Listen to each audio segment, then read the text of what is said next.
안녕하십니까, 박병욱입니다. 중앙일보의 강원택 서울대 정치외교학부 교수님이 쓰셨네요. 겸손하지 못한 권력은 결국 국민 애면 받는다, 이런 이제 제 글을 옮겨놨는데, 지금 아마 이제 그 국회의 그 모습, 그러니까 21대 국회 많은 국민들이 우려 속에서 진짜 간신히 아마 4년을 이렇게 넘겼던 것 같아요. 그런데 그러면서 22대 국회에는 좀 좋은 차원들이 많이 좀 그 국회로 이제 들어와 가지고 국민들이 걱정하지 않고 그러길 바랐는데, 이제 뭐 그렇지가 않는 것 같아요.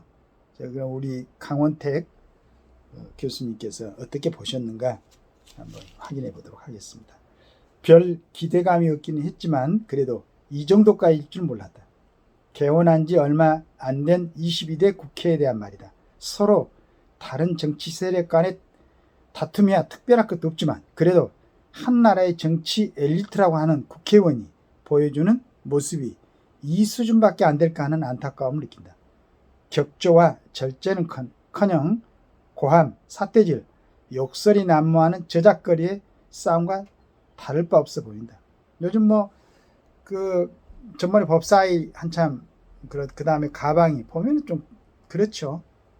당신은 거짓말을 하고 있다거나 당신은 겁쟁이야라는 말은 우리 국회에서는 대수롭지 않는 말로 받아들여지지만 좀 나은 정치를 하는 국가에서는 이 정도 말도 의회의 품격을 해치는 비의회적 표현으로 간주한다. 예컨대 영국원이 의회에서 이런 말을 썼다간 하원 의장의 지적을 받고 심지어 한동안 의회 출입을 못하는 제재를 받을 수도 있다. 성질을 다스리고 절제된 언어 사용을 의회 정치 기본이라고 생각하기 때문이다. 우리 사회의 다른 영역에서의 발전에 비해 정치는 여전히 개도국 시절의 사립 수준에 머무고 있는 것 같다.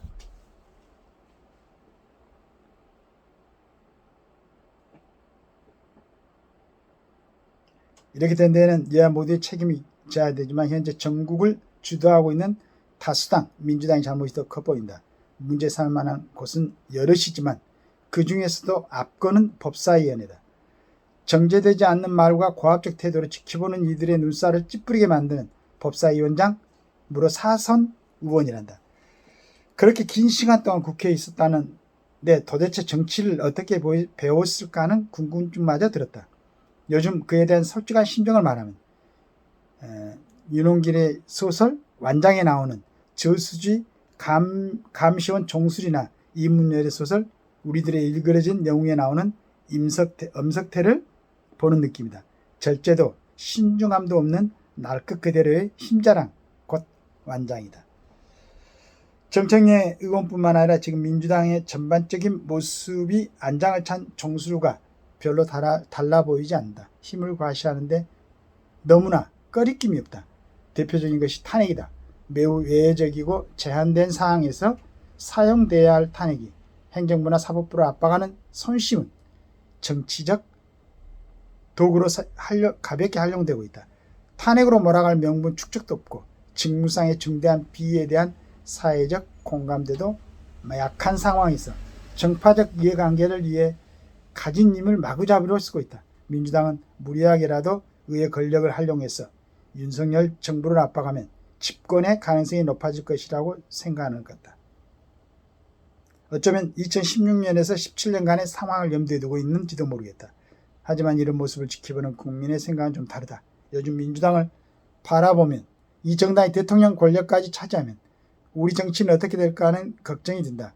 국회 다수 의석을 차지했다고 해서 입법부는 물론 행정부와 사법부까지 압박하고 있는 상황에서 대통령직까지 가져가게 되면 말 그대로 민주당 천하가 될 것 같다.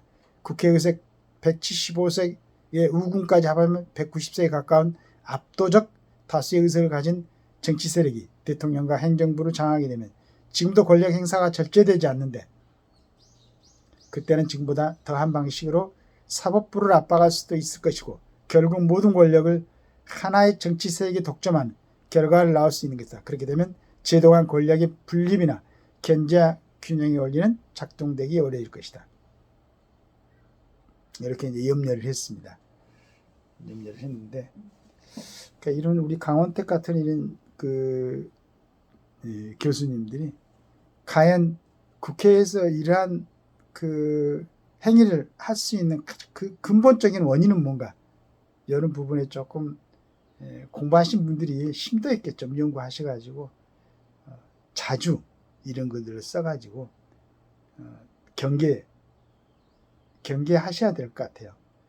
일반 국민들의 힘으로는 이제 우리 국회의원들이 선거 때 보면은 국회의원뿐만 아니죠. 뭐 시장들이라든가 시의원, 구의원들까지도 그냥 뭐 정말로 잘할 것처럼 이렇게 하고 다니는데, 선거 기간이 딱 끝나면은 아니 고압적인 자세가 되죠. 국민들은 아주 그냥, 그러니까 자기들은 면책특권이라든가 불체포 특권 같은 것을 하기 때문에 그 심신의 운영이 굉장히 아주 자유스러워요. 그러고 감히 누가 뭐 시비를 걸질 않죠. 그 힘으로 일반 국민들, 자기가 몇 년 전에 고개 숙이면서 자기를 뽑아달라고 부탁했던 그런 사람들을 갖다가 우격다짐으로 직접 폭력을 행사하지 않더라도 입법으로서 관련된 사람들을 갖다가 규제하고 하는 법률을 만든다. 그런 게 폭력인 겁니다. 법을 하나 만들어 놓으면 각 개인의 개별적인 폭력이 아니지만 국민 전체를 갖다가 향한 폭력이 될 수도 있고, 청문회라든가 대정부 질문에서 아까 우리 강혜택 교수님이 지적한 대로 쓰는 언어라든가 행위, 이런 것이 국민들이 다 보고 있는데, 어떻게 보면 정치의 어떤 최정점에 있는 국회의원들이 그런 모습을 보이면 국민들, 그 다음에 이제 앞으로 배워나가야 될 학생들 많은 영향을 줄 거고, 더구나 이제 지금 결혼 정년기에 있는 우리 젊은이들이 어떤 기대를 갖고, 대한민국이 어떤 기대를 갖고 어떤 안정성을 갖고 결혼을 하고 출산을 하려고 하겠습니까? 조금 제가 볼 때는 지금 뭐 정청래 씨는 이제 모르겠는데, 그 또 가방에 이제 거기 그 위원장은 아마 그 판사 출신이라고 했습니까? 제가 잘못 기억하고 있나? 아주 그 절제되고 굉장히 그 법례에 대해서 깊이 심고하고 숙고하고 그러고 재판을 해왔던 그런 판사직에 있던 분들의 어떤 언어, 물론 다른 뭐 변호사 언제나 한번 보니까 그 뭐 총선 기간 때 그 출마했던 변호사들의 그 전에 뭐 얘기들이 나오는데 말로 진짜 표현할 수 없는 그러한, 그 뭐 이제 검증된 상황 같아요. 상대편 국회의원들이 그렇게 얘기를 하는 것 보니까, 나온 사람들이. 여하튼 본인들의 또 어떤 언어라든가 행위라든가 사고 같은 걸 좀 추스리는 그러한 시간들을 가지면서 국민들에 보여질 때는 조금 겸손하고 해서 국민들의 신망을 얻고, 저는 제 바람에는 국회의원 300명이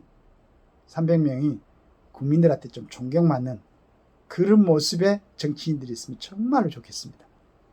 네, 감사합니다.